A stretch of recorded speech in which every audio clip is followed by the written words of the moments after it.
tidak semua orang paham bahwa ketika orang berbuat korupsi itu pada dasarnya orang itu sakit. Kalau saya mau analogikan begini, kalau ada orang pengguna narkoba, yang harus kita lakukan apa? Direhabilitasi, agar dia berhenti berbuat menggunakan narkoba. Orang berbuat korupsi dibiarkan akan korupsi terus. Yang disampaikan Pak Prabowo ini tepat sekali. Cuman adalah yang menjadi penting adalah apakah penyampaian dari Pak Presiden ini kemudian diimplementasikan dalam suatu kebijakan untuk mendorong upaya pemberantasan korupsi yang efektif. Jadi ketika menangani, kita bisa melihat beberapa bentuk kejahatan dilakukan dan kemudian ada pengendali besarnya. Nanti kita bisa melihat siapa yang terkait dan seterusnya. Jadi pengungkapannya bisa sekaligus. Korupsi itu yang membuat negara pecah, yang membuat negara kemudian gagal di banyak kasus di beberapa negara yang terjadi.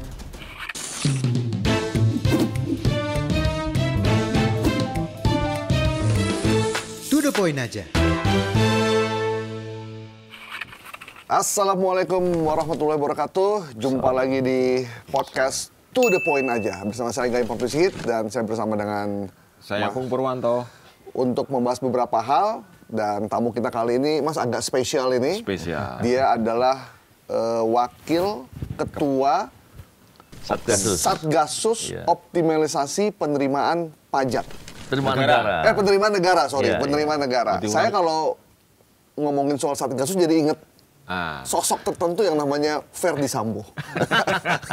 Tapi ini bukan Ferdy Sambo. Ini adalah Bang Novel Baswedan. Apa kabar Bang? Baik, alhamdulillah, kabar baik.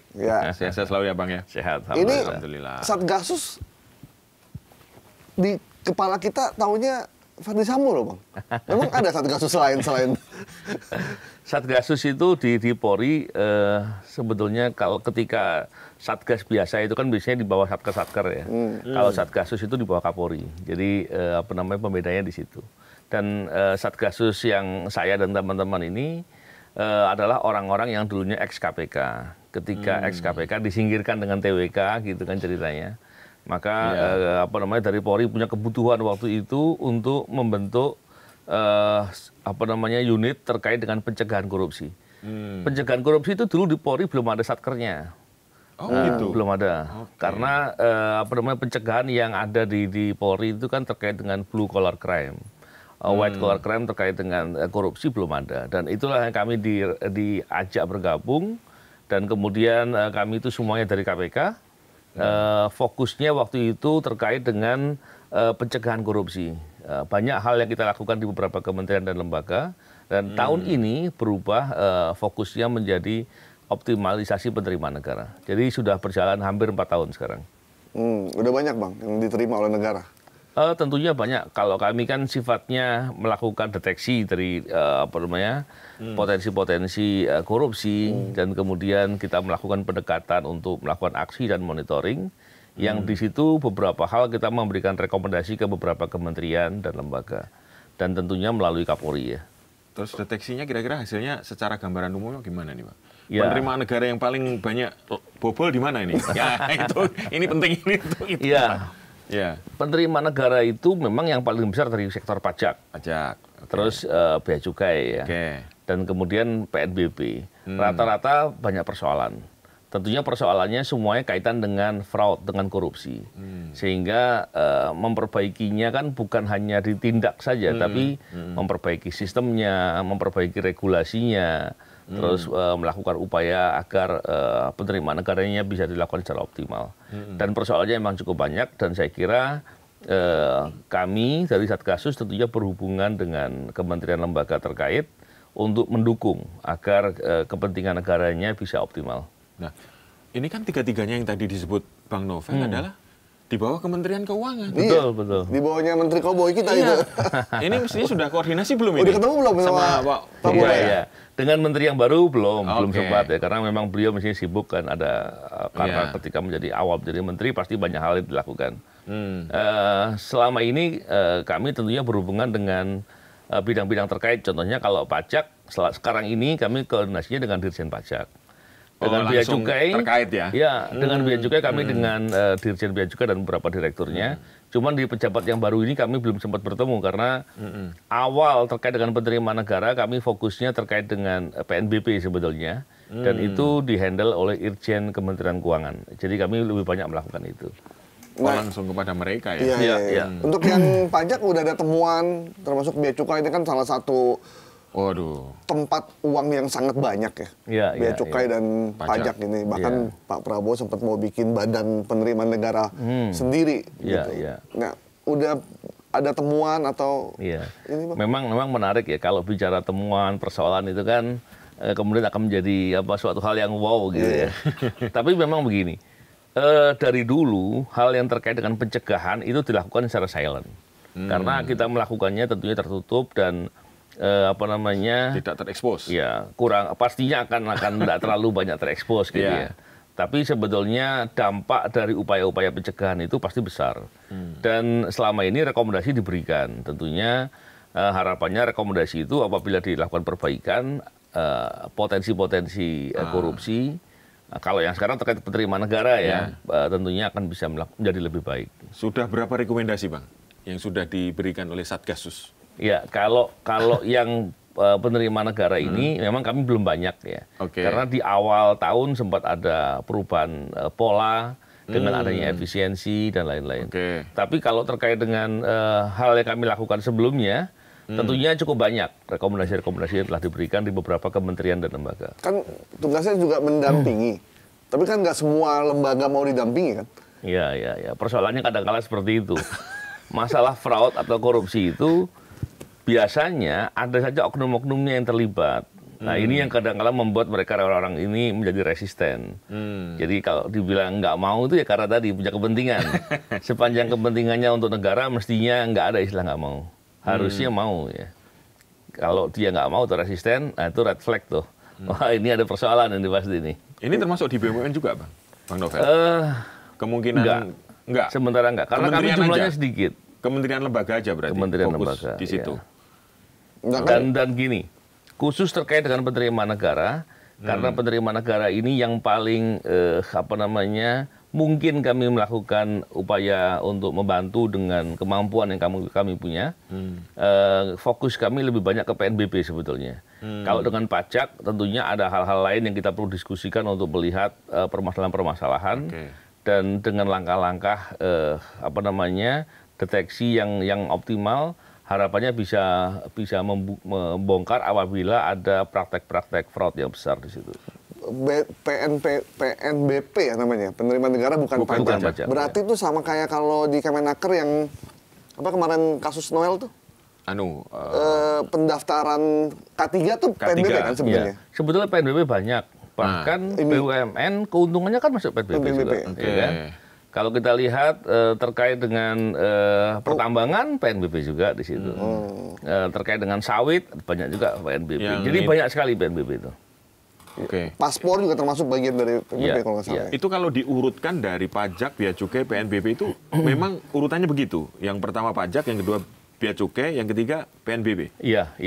PNBP berarti gede memang juga ya kira-kira ya. Harusnya memang kalau kita lihat pajak itu sama bea cukai sekitar 80% ya.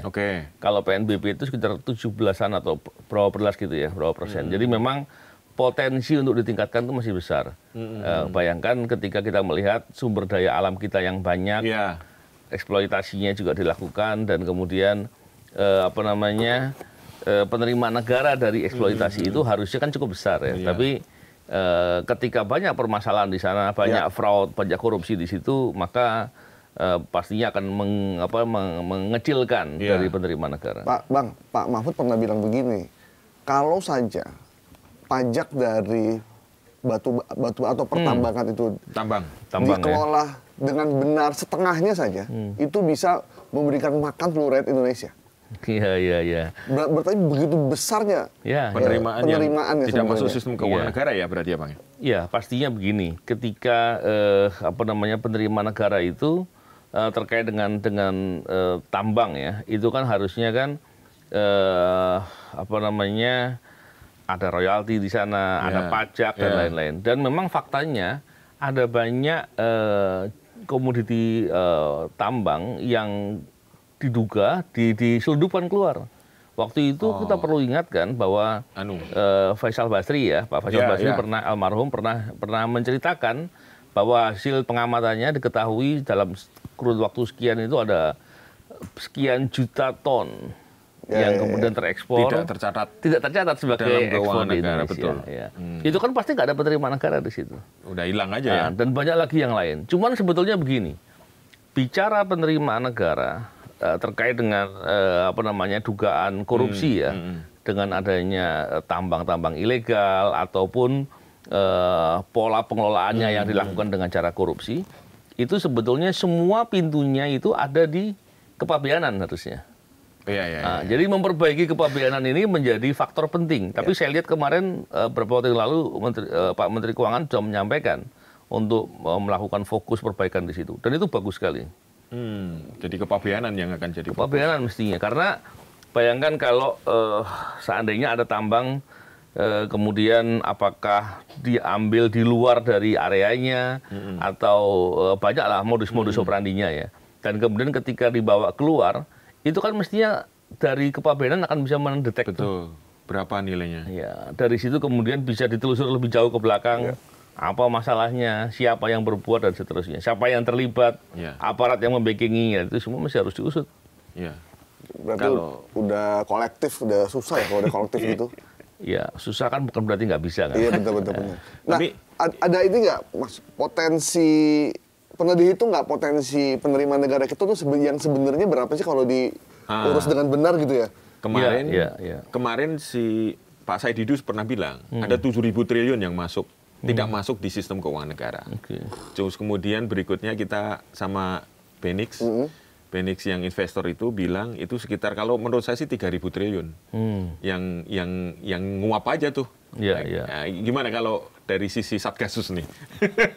Ya memang perlu dilakukan penelitian yang spesifik ya sehingga diketahui. Tapi saya yakin dari Kementerian Keuangan seperti kemarin Pak Purbaya sudah bicara seperti itu, tentunya mereka juga punya data soal itu. Dan kami juga melakukan riset dengan beberapa bidang. Karena memang datanya data yang tertutup, jadi kami nggak bisa publish ya. Tapi intinya kerugiannya itu cukup besar dan memang harus diperbaiki. Besar ya? Angka besar ya?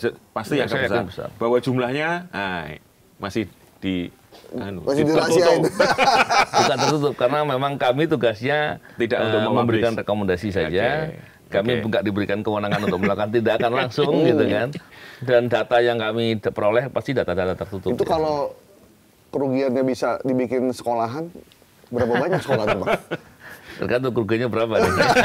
Tapi yang pasti memang begini ya, praktek korupsi di sektor sumber daya alam ini sangat besar. Bukan hanya bicara dari uang negara saja yang hilang, tapi juga bicara kerusakan lingkungan. Dan banyak lagi lah persoalan-persoalan lain. Dan kalau kita lihat, persepsi ya soal tambang ya, kepemilikan tambang. Kan ini mesti harus didudukkan dengan cara yang benar ya. Karena kebanyakan orang punya wilayah tambang, dianggap semua hak di bawahnya itu punya dia. Padahal bagaimana kalau cara berpikirnya nggak seperti itu. Itu milik negara, diberikan hak untuk mengelola, untuk mengolah sebagai kontraktornya, nanti dia diberikan hak keuntungan dari apa yang dia lakukan.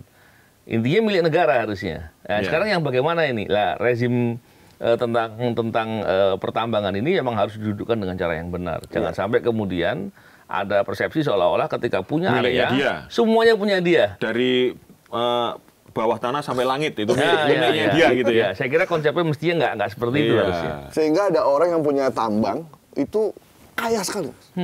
Dia punya kekayaan sebegitu besar sampai bisa beli pesawat. Gitu. Jadi ini kan kita aneh gitu.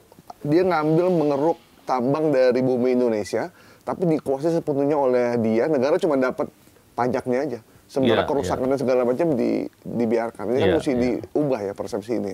Dan lagian begini, bicara tambang di sana bukan berarti bisa diambil dengan semaunya sendiri. Karena dampak lingkungan masih harus dihitung. Terus yang kedua, kalau kita lihat tambang ini kan kebanyakan kan mengeruk ya. Kalau mengeruk itu kan ada tanggung jawab untuk menutup kembali reklamasi. Tapi masalah dana reklamasi juga masih banyak persoalan hari ini. Uangnya kemana dan seterusnya, apakah kemudian ditutup dengan benar, apakah kemudian dikelola dengan benar uangnya. Belum lagi tambang-tambang yang masuk ke area kawasan hutan. Itu juga banyak sekali persoalan-persoalan itu. Dan itu semua memang harus dihentikan dan ada upaya untuk menjaga dan mengoptimalkan pola pertambangan itu sehingga manfaatnya betul-betul buat negara, buat masyarakat, dan pola-pola untuk mencari keuntungan sendiri yang merusak lingkungan, merusak kepentingan masyarakat itu harus segera dihentikan. Waktu jadi penyidik di KPK, Bang Novel, pernah nggak melakukan penyidikan dalam korupsi tambang ini? Secara sendiri saya belum pernah. Tapi saya pernah bersama-sama dengan tim yang lain yang sifatnya saya supporting, saya membantu. Waktu itu kalau nggak salah terkait dengan Gubernur Sultra rasanya. Nah, itu saya pernah membantu dalam proses penyidikan, tapi bukan saya menangani langsung sendiri. Tapi memang persoalan korupsi di sektor sumber daya alam itu betul-betul luar biasa, kejahatannya begitu besar dan kemudian nilai kerugian negaranya itu sangat besar. Negara rugi itu bukan hanya uangnya yang hilang, tapi kewajiban negara untuk memperbaiki dari lingkungan yang rusak itu kan menjadi nilai yang nggak terhitung. Iya, itu kan sampai Pak Prabowo kan geram tuh di pidato 17-an itu, sampai backing jenderal-jenderal. Iya. Tolong jangan ini kan. Itu artinya kan memang mungkin Pak Prabowo udah baca data ya. Ini uang kita yang lenyap dari sini itu besar sekali. Gitu. Sementara kita mau nyari dana untuk MBG aja masih susah kan? Untuk efisiensi macam-macam. Nah, sementara di pihak sana uangnya itu, waduh, udah dibuat pesta gitu. Kita lihat ini dulu ya. Lihat ada yang pidatonya Pak Prabowo. Ini adalah yang saya lihat, ya, yang kita harus beresin nanti semua ini adalah suatu, menurut saya, perampokan sistemik. Sistem yang dibuat dan kelengahan elit kita selama ini sehingga kekayaan kita terkeruk. Berarti sistemik ya? Jadi begini, tadi menarik yang dikatakan sistemik tadi. Sistemik dalam konteks kejahatannya. Tapi jangan sampai kitanya sebagai aparatur atau sebagai mewakili negara bertindaknya parsial. Itu salah. Nah, kita harusnya juga melakukan perbaikan secara sistem juga. Agar yang ditindak itu menimbulkan efek jera buat yang lainnya juga nggak berani berbuat lagi. Dan orang yang masih punya potensi berbuat sulit atau nggak bisa berbuat karena sistemnya dibuat sedemikian ketat. Nah, ini harusnya yang dilakukan. Karena tadi yang disampaikan Pak Presiden kan ketika menyampaikan betapa marahnya melihat praktek korupsi, itulah dulu kami ketika di KPK melihat fakta-fakta itu. Dan saya kira semua orang ketika mengetahui betapa parahnya perbuatan korupsi, maka orang pasti marah sekali ketika dia punya nasionalisme yang benar. Nah, kalau kita lihat lagi, korupsi kan pada dasarnya kan mengkhianati negara. Nah, ini yang mesti harus dilihat bahwa persoalannya ini begitu luar biasa, begitu besar, dan kita mesti mendorong semua pihak untuk betul-betul mau untuk memperbaiki. Memperbaikinya bukan parsial, tapi secara sistematis sehingga bisa berdampak yang berkelanjutan yang baik. Bang, itu harus dilakukan. Pernah nggak, Bang, waktu menjadi penyidik KPK ngelihat betapa luar biasanya orang melakukan tindakan korupsi sampai Bang Novel sendiri sampai bingung gitu, gimana ngomongnya, gimana yang mesti dilakukan? Mulai dari mana gitu? Ya. Saya kira di KPK rata-rata yang banyak menangani perkara atau yang senior, mereka mestinya ngerti bagaimana praktek korupsi itu terjadi di semua aspek, di semua bidang. Bahkan bidang-bidang yang terkait dengan kebutuhan pokok, distribusi pangan, hampir semua distribusi pangan ada praktek korupsinya. Jadi luar biasa betul, dan itu harus dibenahi. Pembenahan ini tentunya akan mendukung langkah-langkah pemerintah untuk melakukan pembangunan. Bayangkan kalau praktek korupsi itu dibiarkan atau tidak ditangani dengan baik, atau ditangani hanya parsial, dipilih mana yang mau ditangani, tidak ditangani secara menyeluruh. Maka kebijakan pemerintah apapun pasti akan sulit, pasti akan rumit. Tapi kalau pemberantasan korupsi bisa dilakukan dengan efektif, pasti juga akan timbul deterrent effect atau efek jera, orang takut. Istilahnya ada yang bilang efek gentar, orang nggak berani berbuat korupsi. Deterrence. Dengan begitu maka kebijakan-kebijakan yang dibuat oleh pemerintah akan diimplementasi dengan cara yang baik. Kebocorannya akan lebih kecil dan seterusnya. Itu ya mestinya. Efek gentarnya belum efektif ini kayaknya. Saya melihatnya kok sepertinya masih jauh ya. Tapi kan kita lihat gini. Kita itu sebenarnya pengen cepat korupsi selesai juga ya. Misalnya sekarang ini lomba-lomba nih, KPK ngejar koruptor, kemudian Kejaksaan ngejar koruptor, bahkan digelar semua tuh duitnya berapa triliun. Kepolisian nggak mau kalah juga, ngejar koruptor juga. Ini apakah bukan sesuatu yang bisa disebut sebagai sistemik, Bang?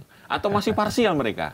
Saya malah melihatnya masih parsial ya. Karena perbaikan sistem itu mestinya terkait dengan regulasi, pengawasannya, pengendaliannya, kepastiannya ada penindakan yang benar. Karena begini, penanganan perkara korupsi yang besar sekalipun, jangan hanya dilihat besarnya perkara, tapi dilihat ketika perkara besar ditangani, apakah kerugian keuangan negaranya dipulihkan apa tidak? Apakah aktor intelektualnya disentuh apa tidak, dijago apa tidak, ditindak atau tidak?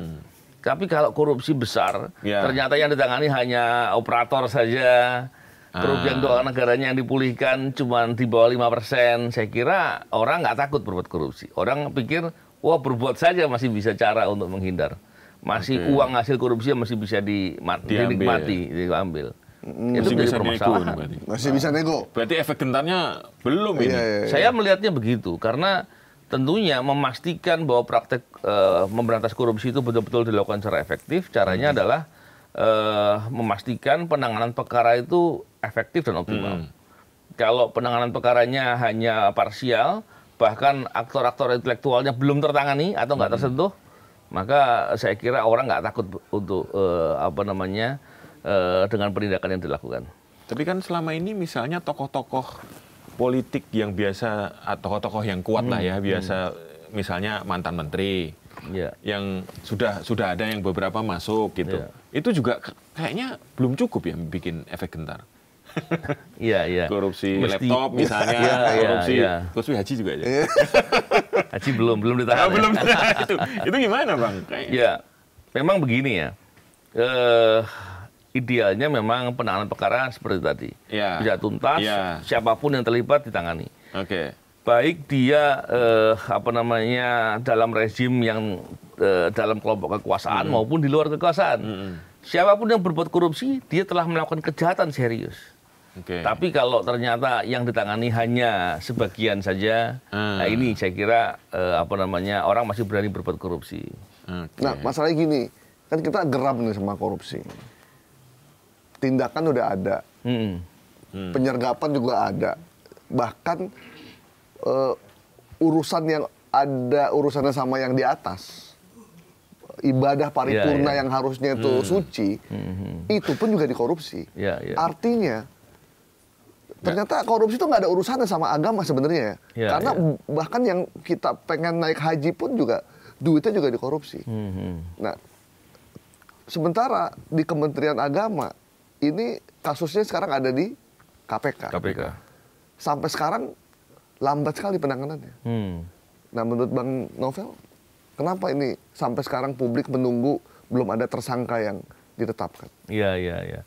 Saya tentunya nggak tahu persis ya, kenapa sebabnya. Cuman saya bisa mengira-ngira paling tidak.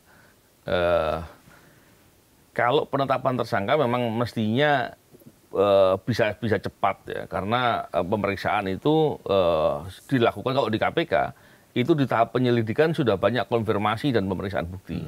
Artinya di penyidikan itu sudah memastikan saja dan menggunakan legalitas untuk meroleh bukti-bukti yang diperoleh di saat penyelidikan tadi. Dan tetapi memang kalau untuk menahan memang mungkin bisa jadi terkait dengan pasal-pasal yang menghitung kerugian keuangan negara, yang perlu menghitung kerugian keuangan negara, itu biasanya perlu waktu karena ada faktor eksternal dari auditor yang masih perlu melakukan penghitungan. Kalau penetapan tersangka mestinya segera tuh. Ya. Kalau nggak segera, ya mesti bisa ditanya itu. Kenapa kok lama-lama gitu? Ya. Yang inkrah aja belum ditangkap. Oh gitu. Ada yang inkrah belum ditangkap tuh. Tapi Kementerian Agama tuh masuk banyak PNPB kan? Itu masuk tim Satgasus nggak? Enggak. Kebetulan kalau Kementerian Agama kan pengelolaannya kan dari dana calon jamaah haji, dana masyarakat berarti ya? Dana masyarakat. Nah, Bang, ini banyak pertanyaan di sosial media, orang berdebat terkait dengan salah satu saksi kasus haji, Khalid Basalamah. Ya. Menurut Bang Novel, selaku orang yang lama di KPK, melakukan penyidikan, ada yang bilang dia terlibat, ada yang bilang dia tidak, ada yang bilang dia dijebak, tidak tahu, segala macam. Menurut Bang Novel, posisi orang dalam konteksnya hal itu kayak gimana sebenarnya statusnya? Iya. Memang begini, untuk mengukur keterlibatan seseorang, kita harus lihat fakta detailnya.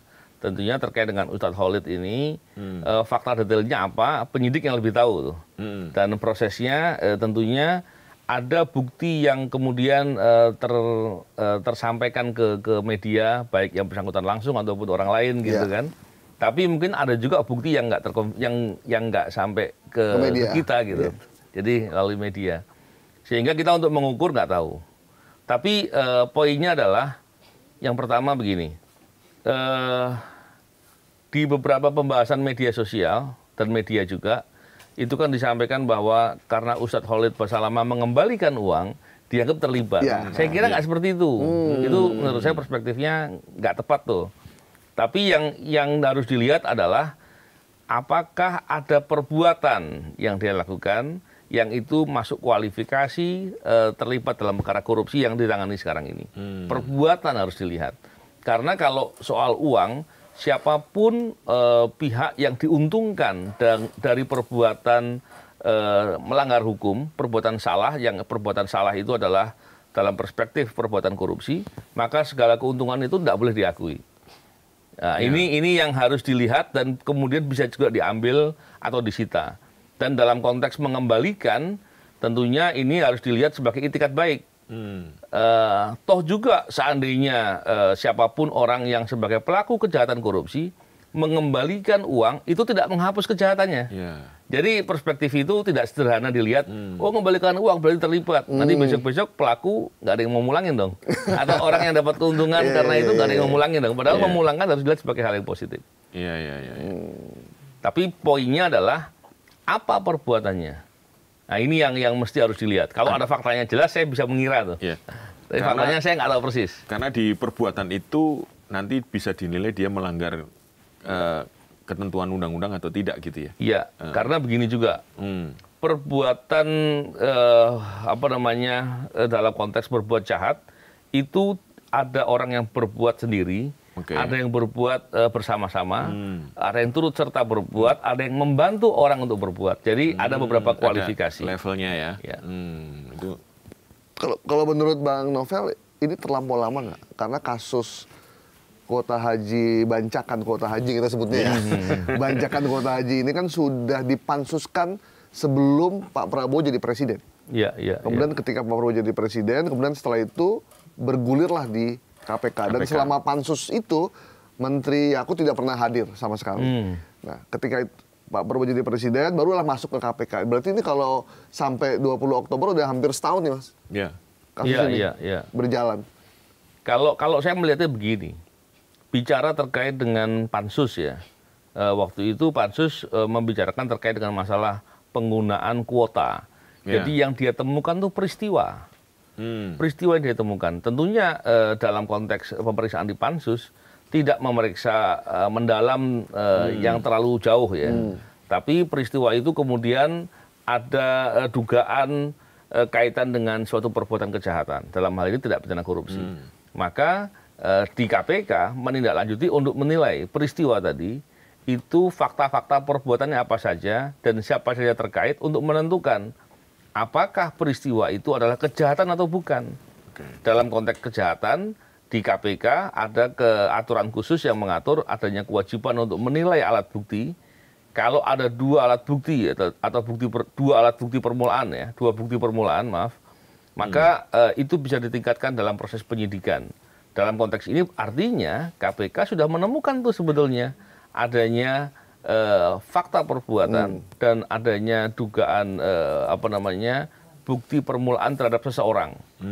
Yang semestinya KPK ya kalau ditanya mestinya ya kira-kira pelakunya itu sudah tahu lah gitu. Tinggal menguatkan alat bukti untuk ditetapkan secara formal mestinya. Atau KPK lagi bingung juga karena ketika dilihat, oh ternyata banyak yang menerima. Iya. Bisa kalau gitu. Banyak tidak semua harusnya. Iya nggak? Mestinya begitu. Harusnya. Bang Novel pernah nggak ketika mengusut kasus korupsi, oh ternyata ada menteri yang terlibat, oh ternyata ada ketua ormas atau apa, pernah nggak Bang? Terus akhirnya lambat gitu? Enggak. Kalau ya mungkin gara-gara dulu saya dan teman-teman ini kalau tangani perkara, ada siapapun yang terlibat kita tangani yang benar, maka di-TWK-kan gitu ya. Kira-kira itu barangkali. Tapi konteksnya begini ya, orang seringkali salah paham ya, bahwa ketika kita menangani kasus korupsi, pada dasarnya, contohnya seseorang ya, orang ini berbuat korupsi, kita tangani perkara korupsinya, kita sedang berbuat baik untuk dia padahal. Ya ini yang orang nggak paham nih. Kenapa? Orang berbuat korupsi ini sebetulnya tidak serta-merta dia berbuat, tapi ada persoalan kepribadian, ada suatu mentalitas yang bermasalah gitu. Mentalitas bermasalah ini dia akan berbuat korupsi, berbuat curang, berkhianat segala macam. Maka ketika ditangani kan bagus, dia tidak bisa berbuat lagi. Betul kan? Cuma kalau dibiarkan dia masih berbuat terus. Nah, inilah maka persepsi itulah yang mestinya ada di penegak hukum, sehingga ketika ada siapapun yang terlibat, mau dia menteri kah, mau dia pejabat apakah, dia dengan senang hati menangani. Kenapa? Karena nolong dia biar nggak berbuat korupsi lagi. Betul begitu kan? Kan ada di DPR, anggota DPR bilang KPK lain kali kalau mau melakukan penangkapan kasih tahu dulu. Telepon ketua partai, minta izin. Aduh. Pak, menurut sewu, kita mau nangkep bapak nih. Dan itu berapa kali disampaikan oleh anggota DPR secara terbuka loh Bang. Abang sempat dengar juga kan? Iya, saya dengar. Ya itulah, tidak semua orang paham bahwa ketika orang berbuat korupsi itu pada dasarnya orang itu sakit. Gitu. Kalau saya mau analogikan begini, kalau ada orang pengguna narkoba, yang harus kita lakukan apa? Direhabilitasi, agar dia berhenti berbuat menggunakan narkoba. Orang berbuat korupsi dibiarkan akan korupsi terus.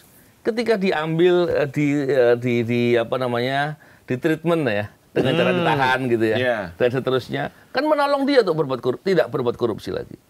Sebetulnya itu, tapi kan tidak semuanya paham. Ada yang kemudian memikir kalau dia ditangkap kasihan dong keluarganya. Iya kan? Padahal dia berbuat korupsi, keluarganya juga akan rusak dikasih harta hasil kejahatan korupsi. Kan harusnya itu yang dipandang. Nah, persepsi inilah yang kemudian ada saja timbul upaya-upaya untuk membela, untuk melindunginya, itulah yang terjadi. Jadi kalau ada anggota DPR yang ngomong begitu, diapain enaknya Bang? Dinasihati lah. Atau jangan-jangan dia berbuat korupsi juga. Nah, itu yang harus dilihat. Kemarin waktu ada tayangan lagi nggak yang BUMN nggak ya? Belum ada ya? Nah, ini terkait dengan BUMN ya? Iya, BUMN. Kemarin kan Pak Prabowo mention banget itu. Nah, ini. Sewaktu saya ambil alih pemerintahan, saya semakin kaget. Saya tidak menduga parahnya korupsi tersebut. Tapi saya bertekad, saya harus tegakkan pemerintah yang bersih.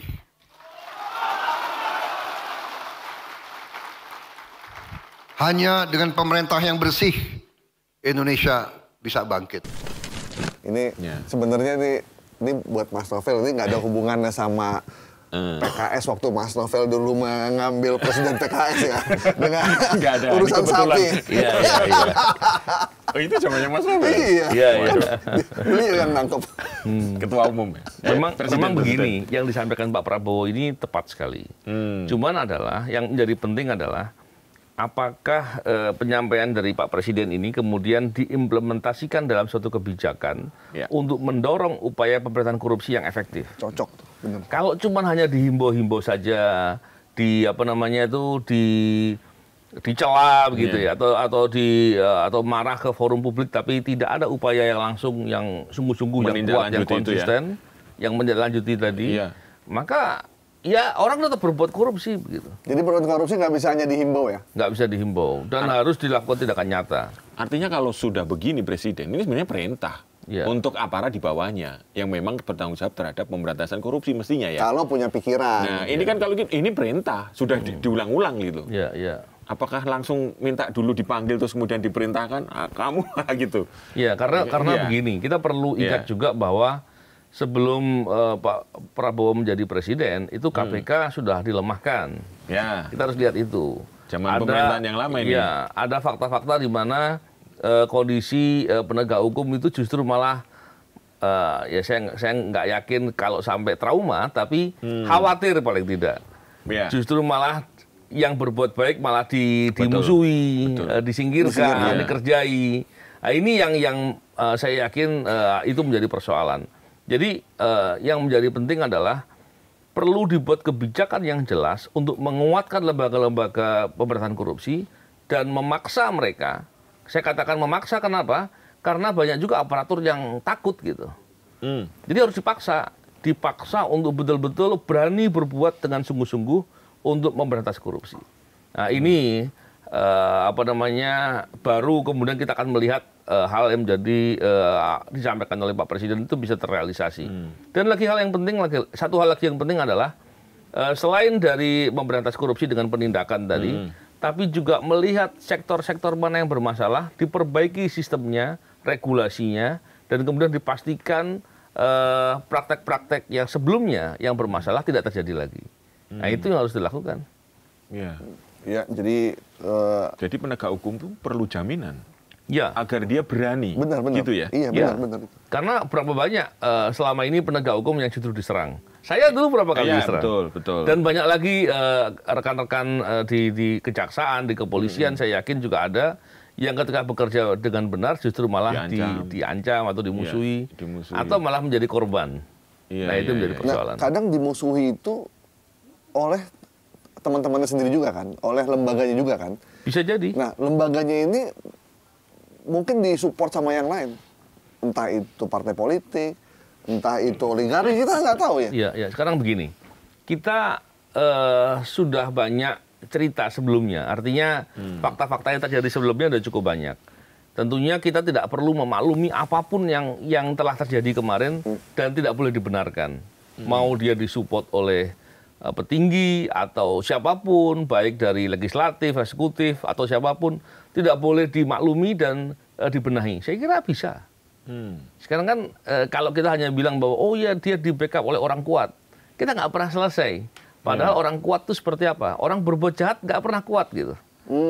Oleh karena itu kita mesti harus melihat bahwa siapapun berbuat jahat, posisikan dia sebagai orang jahat dan harus diselesaikan pertanggungjawaban terhadap perbuatannya. Dan upaya untuk mendorong agar yang pertama peluang orang berbuat jahat itu menjadi lebih sulit, ditambah lagi dengan ketika dia berbuat jahat, dia akan segera mendapatkan sanksi ataupun mendapatkan penindakan yang semestinya. Saya kira orang nggak berani berbuat jahat. Nah, tapi sekarang yang lagi rame kan tersangka yang masih di luar negeri, disebut sebagai orang yang sangat kuat. Tapi di era sekarang tersangka juga, meskipun kita belum tahu ininya. Bagaimana dia memanggilnya dia ke sini, Pak? Gimana, Bang Nobel? Urusannya minyak lah pokoknya. Urusannya minyak lah ini. Gini, mestinya begini. Perkaranya kan melibatkan beberapa orang. Oke. Fakta perbuatan yang sudah ada, ajukan di pengadilan dulu. Agar terlihat sebetulnya perkaranya sekuat apa. Setelah itu paralel bersamaan dengan itu, siapapun yang ada perlu dihadirkan, kita negara bisa mempunyai kemampuan untuk menghadirkan. Harusnya begitu. Iya, mestinya. Nah, tapi perkara yang sudah ada mesti berjalan dulu untuk dilihat. Sebetulnya faktanya benar apa enggak? Kejahatannya seperti apa, biar publik juga paham. Dan sekarang memang belum masuk pengadilan, Mas. Iya. Jadi itu dulu yang digelar ya, meskipun yang kan perkaranya sudah ada kan orang-orang yang tersangka lainnya. Yang ada dijalankan dulu kan ketahuan nanti. Sambil nanti siapa kan saya katakan tadi bahwa yang disebut pelaku kan ada beberapa jenis. Kadangkala ada pelaku yang melakukan sebagai operator atau tindakan awal gitu ya. Dan ada aktor intelektual. Nah ini. Mestinya itu ada strategi untuk bagaimana cara menanganinya. Dan kalau ada pihak yang di atasnya yang belum tertangani, yang di bawah mesti jelas dulu. Agar kita tahu nanti langkah berikutnya akan seperti apa. Jadi kita tidak hanya berwacana, tapi bagaimana penindakan itu dilakukan dengan segera. Salah satunya dengan segera menggelar persidangan di kasus ini gitu ya. Betul. Kalau nggak digelar-gelar berarti... Nah, karena memang kalau dalam... ini berlaku untuk semua perkara ya. Iya. Apapun perkaranya mesti begitu. Karena dalam film-film yang kriminal itu, penjahat, kriminal gitu, intelektual aktor itu kan memang kalau tersentuh itu prestasi luar biasa. Tapi biasanya nggak tersentuh, Bang. Kan biasanya gitu. Misalnya gembong mafia. Prestasinya belum luar biasa. Nah, itu makanya. kita sering bicara mafia migas. Waktu itu zaman Pak Jokowi kan dibentuk tuh Satgas Anti Mafia Migas. Begitu hasilnya sudah ditemukan, Satgasnya malah dibubarin. Dan mafianya juga tidak ditangkap. Sampai sekarang kita belum pernah tahu mana yang namanya mafia migas itu. Iya. Jadi nggak pernah kelihatan gitu. Jadi kita merasa ini pemberantasan korupsi ini sebenarnya serius atau enggak sih negara? Iya. Kalau Bang Novel merasakan hal yang sama nggak sama kita dan para netizen yang udah kayaknya udah lose hope gitu dengan situasi kita sekarang? Iya. Saya juga memahami mestinya hal itu yang dijadikan prioritas ya. Menangani perkara mesti tuntas.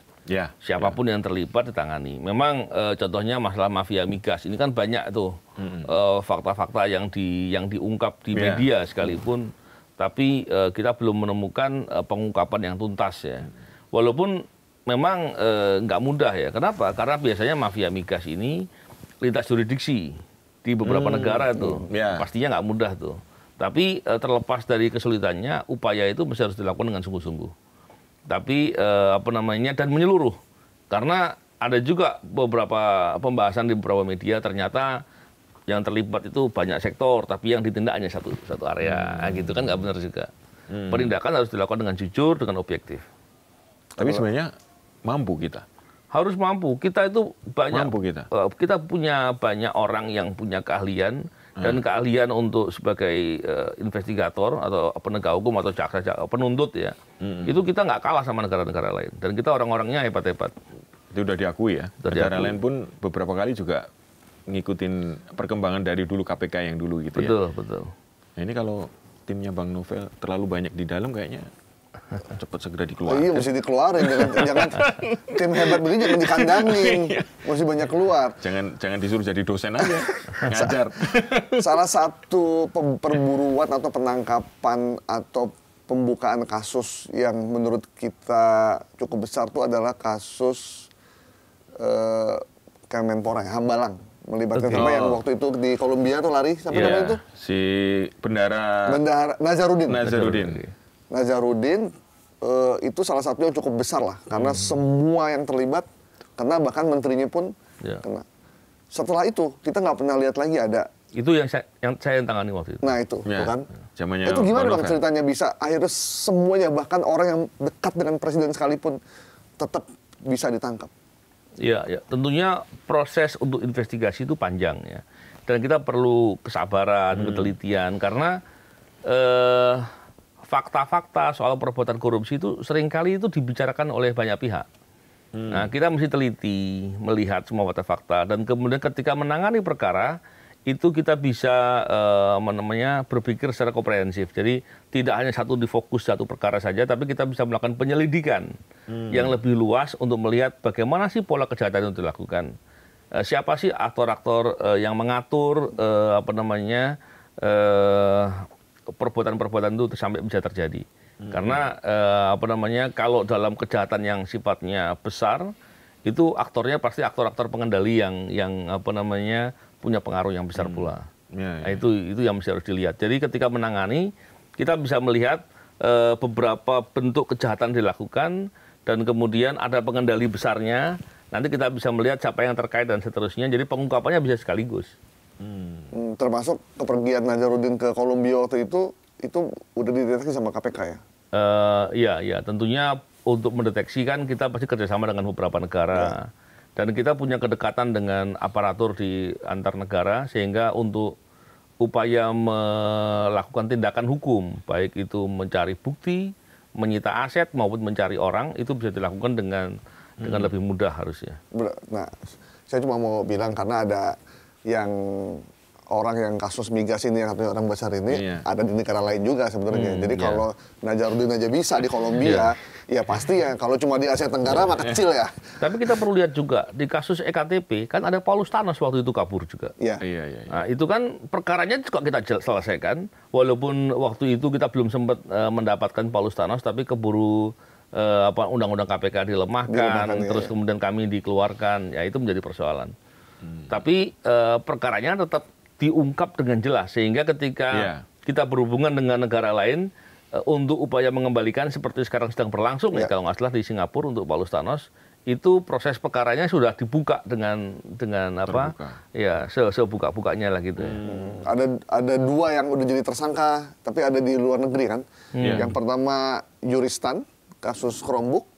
Yang kedua Rija Khalid dalam kasus ini nih, BBM yang tapi dihandle oleh Kejaksaan Agung ya, dua-duanya ya. Jadi sebenarnya kalau buat jemput mereka mah sebenarnya bisa aja. Iya. Selalu ada cara lah, selalu ada cara. Dan negara mestinya sepanjang kejahatannya jelas dan bisa dijelaskan kepada negara di mana tempat orang itu berada, biasanya negara tersebut akan membantu. Ini memang kalau ibarat drama series itu tuntas ya, dari seri 1 sampai akhir gitu ya. Kalau sekarang kan mungkin di seri 3 udah ditutup nih. Belok-belok dulu. Bang Novel, waktu masih di KPK, pernah nggak lagi nanganin kasus tuh suruh berhenti? Nah, itu. Dan kasusnya apa? Gini. Pertanyaannya berat juga ya. Tapi gini, upaya untuk mengintervensi selalu ada. Baik dari internal maupun dari eksternal. Dan sebetulnya orang mau intervensi itu lihat-lihat juga, dia lihat-lihat orangnya. Ketika orang ini tahu bahwa kita ini nggak bisa diintervensi, yang mau intervensi juga segan gitu. Saya kira seperti itu. Sama seperti suap ya. Kalau orang yang mudah disuap, penyuap akan dengan terang-terangan menyuap. Tapi kalau orang ini nggak pernah mau menerima suap, penyuap juga nggak berani memberi suap. Ya, akhirnya disiram. Ini kan kalau nggak salah disiram kasusnya IKTP kalau nggak salah. Lagi nanganin IKTP ya? Nangani beberapa perkara. Termasuk IKTP ya? Termasuk IKTP. Ya, karena orang yang kena IKTP-nya udah bebas, Mas. Cuma ngasih tahu aja ke Mas. Dan begini, ketika kita bekerja untuk negara, bekerja untuk kepentingan yang luar biasa ya. Contohnya kalau berantas korupsi kan kepentingan luar biasa karena itu hajat hidup orang banyak lah yang kita perjuangkan. Itu suatu kemuliaan. Dan bagi saya ketika saya berbuat hal yang baik, maka saya nggak perlu takut dengan siapapun. Dan ini saya kira rata-rata penegak hukum yang terbiasa menangani kasus besar, mereka punya prinsipnya seperti itu. Jadi ketika kita nggak takut, maka potensi untuk bisa mengungkap kasus besar-besar itu bisa dilakukan dengan lebih besar kemungkinannya. Dan tidak takut bukan berarti kita nggak mitigasi, bukan berarti kita nggak hati-hati. Tapi kita tidak pernah akan takluk, walaupun kadang sesekali kalah ya. Dikeluarkan dari KPK kan termasuk kekalahan kecil ya. Tapi kita tidak akan pernah mau tunduk untuk disuruh untuk berbuat yang nggak benar. Ya. Harusnya Pak Prabowo bilang, kasih saya 10 orang kayak Novel Baswedan, saya berantas korupsi, itu harusnya tuh. Tapi tentunya berantas korupsi ini suatu tugas yang sistematis ya, bukan orang per orang tentunya. Dan saya kira negara ini memang harus dilakukan sesuatu yang sifatnya sistematis dan karena teratur ya. Koruptornya sistematis gitu. Jadi kalau kita parsial ya pasti kalah. Betul, kalah. betul, pasti akan kalah. Efek gentarnya cuman ini nggak sampai orang bikin takut. Yang lebih mengerikan. Malah orang bikin ketagihan tuh. Yang lebih mengerikan segitu, gitu yang kan. lebih mengerikan, Mas. Aparatnya masuk dalam sistem itu. Sistem yang sistematis melakukan korupsi. Itu yang lebih sulit. Ya, memang begini. Untuk bisa memberantas korupsi yang efektif, itu harus dimulai dari penegak hukumnya dulu. Nah, kalau perlu, kan kita pasti tahu kan bahwa korupsi di penegak hukum juga banyak. Apa itu? Memeras, menerima suap, itu kan juga banyak. Maka perbaikan itu harus dimulai dari penegak hukum dulu. Ketika penegak hukum diperbaiki, maka penegak hukumnya akan bisa bekerja melakukan kewajibannya dengan efektif. Nah, ketika kemudian penegak hukum melakukan tugas secara efektif, maka upaya memberantas korupsi akan luar biasa selesai dilakukan. Itu benar sih. Memang penegak hukum dulu ya kuncinya ya? Harusnya penegak hukum dulu. Begitu udah disidik, masuk ke pengadilan, hakimnya, jaksanya, kong kaling kong. Ya. Ngatur pasal. Ngatur pasal segala macam. Kita sering mendengar begitu kan. Dan itulah sesuatu yang lebih parah daripada praktek korupsi itu sendiri gitu kan. Itu lebih dahsyat lagi gimana caranya mereka punya kewenangan tapi mereka sendiri yang melakukan kejahatan itu gitu. Iya. Sama halnya seperti kita lihat di pemberitaan ketika ditemukan uang 1 triliun kurang lebih di rumahnya siapa tuh? Jarod Ricard. Yang orang MA ya. Iya. Markus. Itu kan mestinya menggambarkan bahwa berapa perkara itu yang sudah dimainkan. Dan siapa yang terlibat. Nah, itu mesti harus diusut. Itu kan berhenti sampai Jarod Ricard aja itu. Saya khawatirnya begitu. Dan mengungkap semua apa adanya itu adalah salah satu upaya untuk deterrent effect dan mencegah agar tidak terjadi lagi ke depan. Harusnya itu. Sekaligus dipelajari pola mainnya gimana dan seterusnya. Sehingga perbaikan sistemnya juga dilakukan. Idealnya kan begitu. Nah, gini Bang Novel. Tadi kasus Jarod ini kan juga sebenarnya kan pasti kan ada, nggak mungkin dia sendirian gitu kan. Nah sekarang ini kan model kita ini justru takut kalau diviralkan gitu kan, yang era media sosial. Gimana caranya agar publik kita itu bisa mengawal, ya ini harapan satu-satunya kan publik mengawal bagaimana pemberantasan korupsi ini bisa tuntas gitu seperti yang Bang Novel tadi sampaikan. Gimana dengan menjaga energi publik Indonesia yang katanya ada masuk jalur surga dari orang Indonesia karena terlalu banyak menderita. Itu gimana Bang ya? Biar mereka ikut ngawal gitu loh. Karena ya tadi ternyata kalau sistematis ternyata ya mereka sendiri yang akan mengatur-ngatur di dalam. Nah sementara kan dari luar nggak bisa Bang. Dia nggak bisa ngelihat. Memang menarik ya. Memang idealnya dengan kondisi yang seperti sekarang, partisipasi publik untuk ikut mengawasi bisa berjalan optimal. Cuman kan persoalannya kan banyak masyarakat itu nggak paham. Ketika nangani perkara besar, besar bagus, padahal aktor intelektual nggak disentuh. Padahal kerugian-kerugiannya nggak dipulihkan. Ini contoh nih.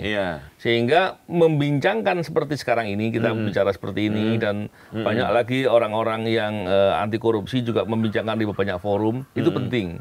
Itu sebagai edukasi ke publik, sehingga kesadaran bahwa semua orang itu punya kepentingan itu akan muncul gitu. Bayangkan kalau seandainya Mas lagi di jalan, dompetnya diambil, sibuk kan, marah kan, ada upaya yang sungguh-sungguh. Tapi kalau korupsi kan coba lihat dompet kita uangnya nggak hilang gitu kan. Padahal secara nggak langsung, beberapa bahkan langsung itu kerugiannya itu terjadi. Tapi kesadaran bahwa kita rugi itu kadang-kadang nggak sampai gitu. Kadang-kadang gini, saya juga masih bisa makan murah, gitu. Padahal kan ini sistematis, nanti kemana-mana kan. Betul. Jadi membincangkan itu, membangun kesadaran itu hal penting untuk agar kita terus ingat bahwa korupsi itu kejahatan besar. Yang membuat Indonesia itu gini-gini aja dari dulu. Gitu. Ada satu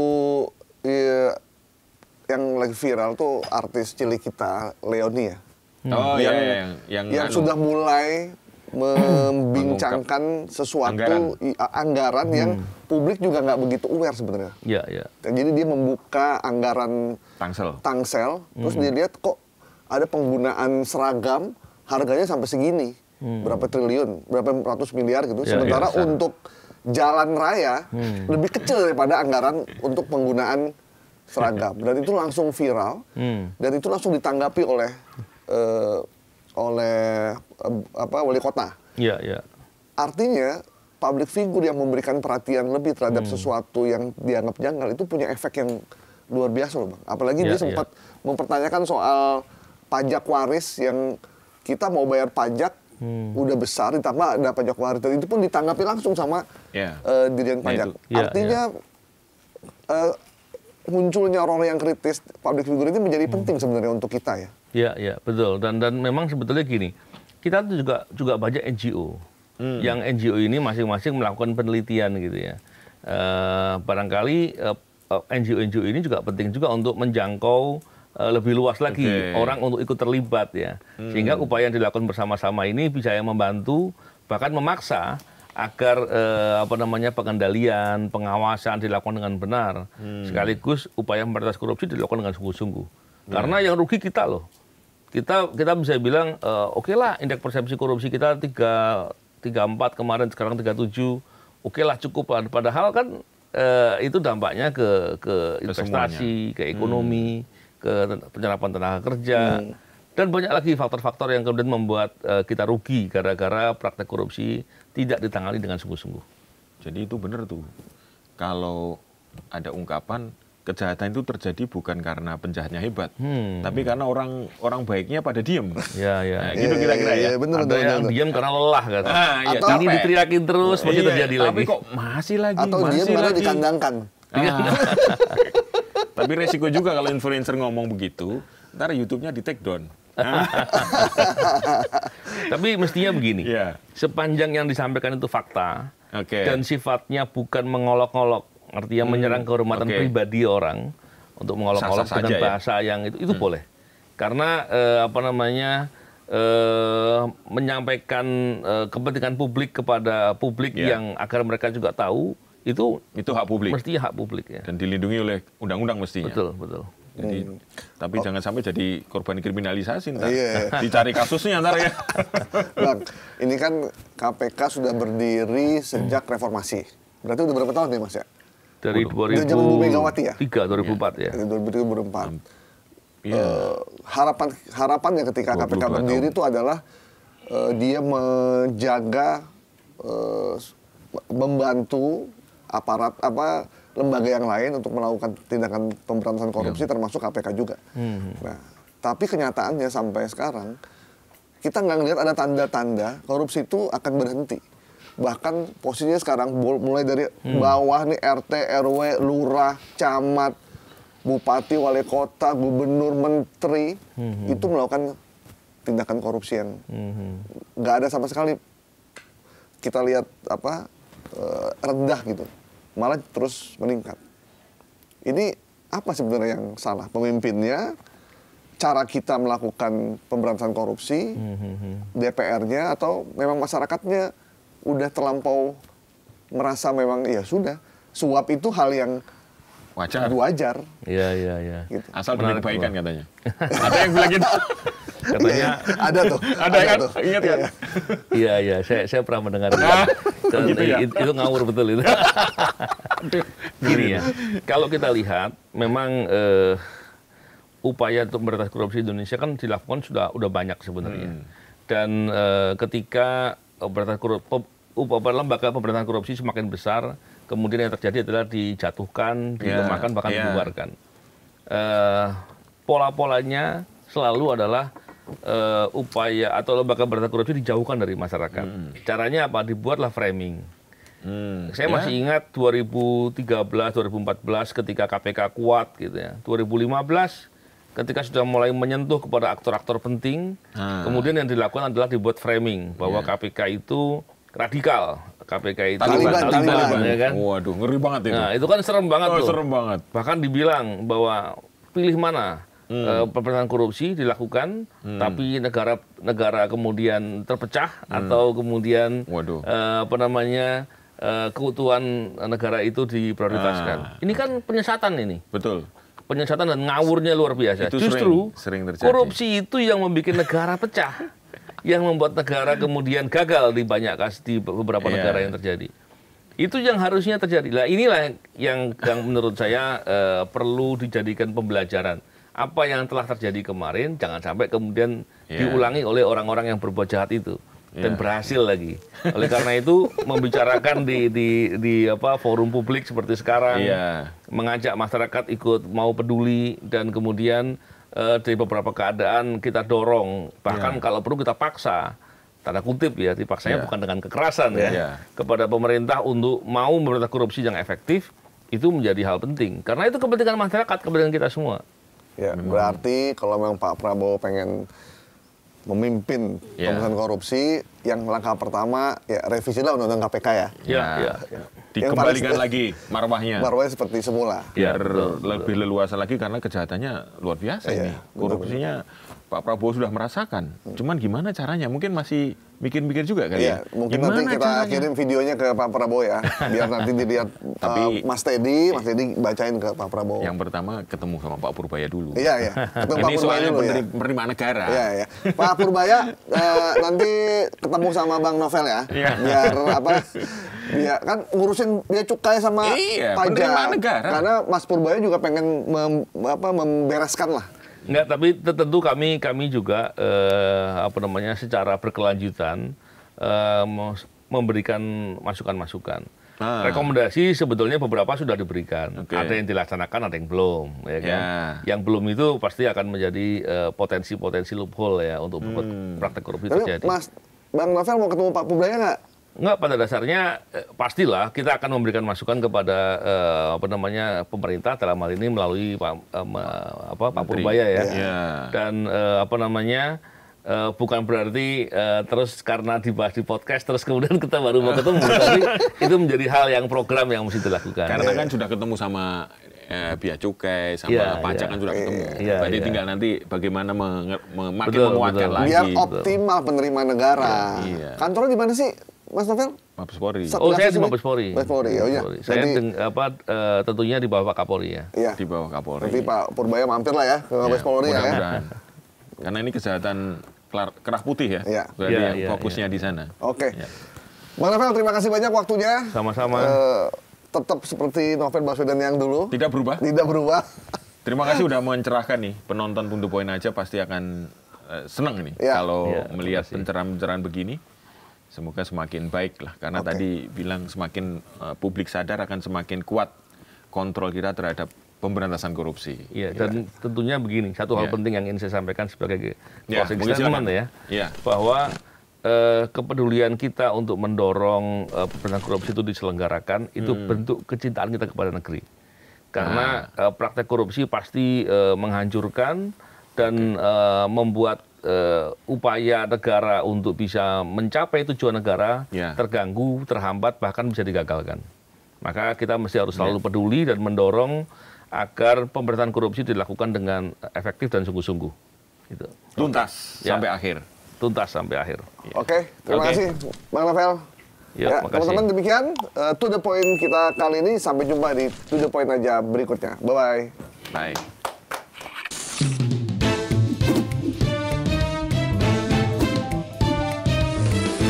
To The Point aja.